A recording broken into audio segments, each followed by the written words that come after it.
Hey YouTube, John here, and today we're going to be taking a look at the V686G from WLToys. Now the 686 series of quadcopters comes in three different packages. You can either get the 686G, which we have right here.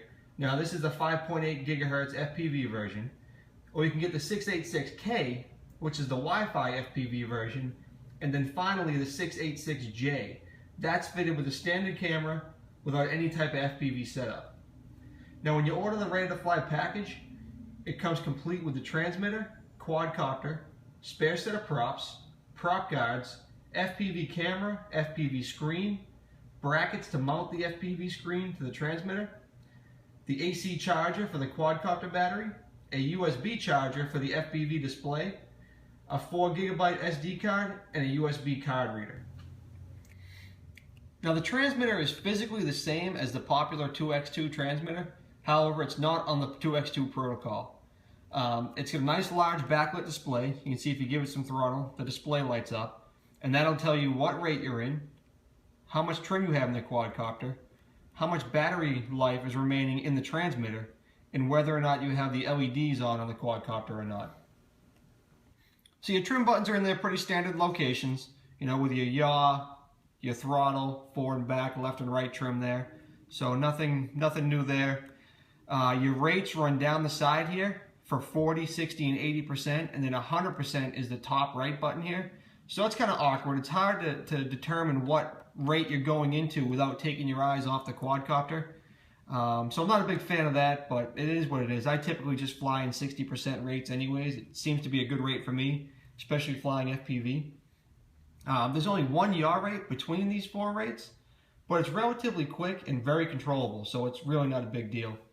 Your next button down here is the light button. So if you push that once, it turns the LEDs on the quadcopter off. Push it again, it turns them back on. The last button here on the right has two functions. If you press it once, it'll take a still shot with the camera. And if you press and hold it, it'll put the quadcopter into headless mode.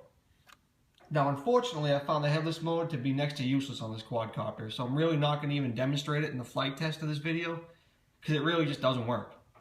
Your top left shoulder button here also has two functions. Pressing it once will start recording video. Pressing it one more time will stop recording video. And then if you press and hold it for 2 seconds, that will put the quadcopter into return to home mode. Again, much like the headless mode, return to home is, I don't know, return to somewhere. The quadcopter must live somewhere else because it just goes wherever it wants to go. So definitely don't count on that working if the quadcopter gets out of control. Finally is your right shoulder button, and that's the flip button. Push the button once, input which direction you want to flip, the quadcopter will flip and then come out of flip mode. Now before moving on to the quadcopter, I just want to cover quickly the accelerometer calibration. So simply all you're going to have to do is take your left stick and your right stick, see if I get the quad in the picture here, move them both down left. You'll see the lights flash in the quadcopter, and that lets you know that the accelerometer has been reset. Now the styling of this quadcopter I think looks pretty cool. It's a little strange that they have the battery bay here in the front, but overall, you know, the design of the quadcopter I think is pretty cool. And you have this one solid green LED in the back that flashes when you're flying, and then on the bottom, let me turn these LEDs on, you have nice bright LEDs on each arm. Now on mine you'll see the red lights are in the back and the green are in the front. That's actually the opposite of how you will get it. When you get the quadcopter, red is in the front and green is in the back, which, you know, I know it doesn't bother some people. I'm getting used to the red in the front, green in the back, because it seems like that's where everyone's going. But at the time when I got this, I wound up just switching them when I was replacing a motor. So it really wasn't a huge deal, and I kind of like it a little better that way. The prop guards that come with the quadcopter, they seem like they'd work fairly well, but I've only flown with them once. The reason being is that the quad is fairly heavy and can easily enter vortex ring state, and the weight of the prop guards really multiply this effect, so I just have never used them. The landing gear also, they work pretty well, but they're a little narrow. So the quadcopter, you know, unless you land it perfectly, tends to want to tip forward or tip sideways. And it's really not a good thing because it has these wide open gears underneath. And I found that, you know, after a bad landing, I find myself picking grains of sand out of these gears a lot more than I typically do with my other quads. The battery that it comes with is a 780 milliamp hour, I believe. Let me pull it out here. There we go. Let's take a look at this. It's upside down.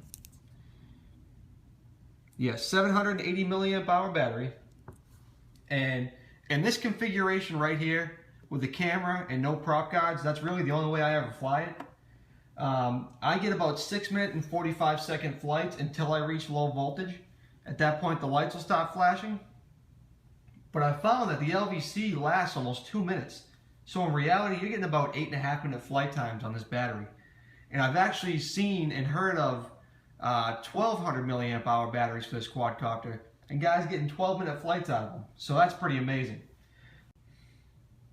One thing that I should point out, you know, talking about long flight times, is that you definitely want to let these motors cool down in between flights, because they are definitely the weak point in this quadcopter. You know, when I first got it, I was seeing motor failures almost every 10 flights, and I thought that was a little crazy.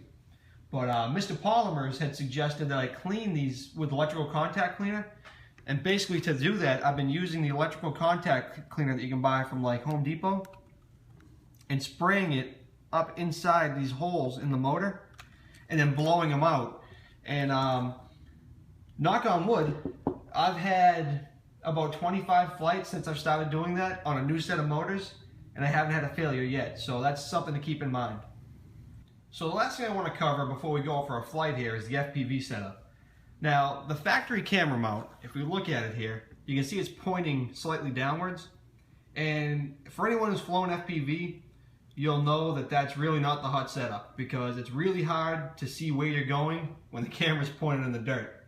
Now, the easiest way to get around this, and this is pretty much what everybody's doing with this quadcopter, is to unclip the camera and then just simply use only the front clip and leave the rear one hanging there. And you can see now the camera is almost level, you know, with the front of the quadcopter, so it's much easier to see where you're headed. So since this system is 5.8 gigahertz, there's little to no lag in the signal back to the transmitter when you're not recording video. However, since the SD card is mounted in the camera, when you are recording video, it adds one extra step before the video is sent back to the LCD screen, and this results in a few drop frames and a little bit of lag. At first I thought this might be an issue, but after getting used to the FPV flight, you'll see that it really doesn't affect the experience all that much. And I'll try to just show that real quick, where, you know, you can see my hand going back there and there's really little lag there. And then if I record, you can see the drop frames there. Just a quick example to show you, you know, what I was talking about. Now with the display, I found that, you know, it's relatively bright. The brightness isn't adjustable, but with the sunshade, you know, it's okay. You still need to find somewhere shady if you want to fly this thing. You know, when I'm flying out my yard here, I just tend to sit on my porch and put the umbrella up, or, you know, kind of get myself up under a tree. But you definitely need somewhere a little bit shady, or overcast days are great for flying this thing, because then it doesn't matter where you are, you're in the right spot. Now, one last important thing that I almost forgot to cover is, you know, what does the LCD display do as you lose your FPV signal? And in this case, it just goes staticky, which is great, because that means you're going to gradually lose your signal instead of instantly having a blue screen or a black screen and completely losing your signal. You know, where I fly around here in my yard, I got my parents' house next door, so I'll typically fly around. I might go behind their house, behind some trees, and we have a lot of structure and just a lot of interference. And to have a staticky but usable signal to fly it back on instead of a blue screen and having to ditch the quadcopter is great. You know, so I think that about covers everything. There's a lot to cover here.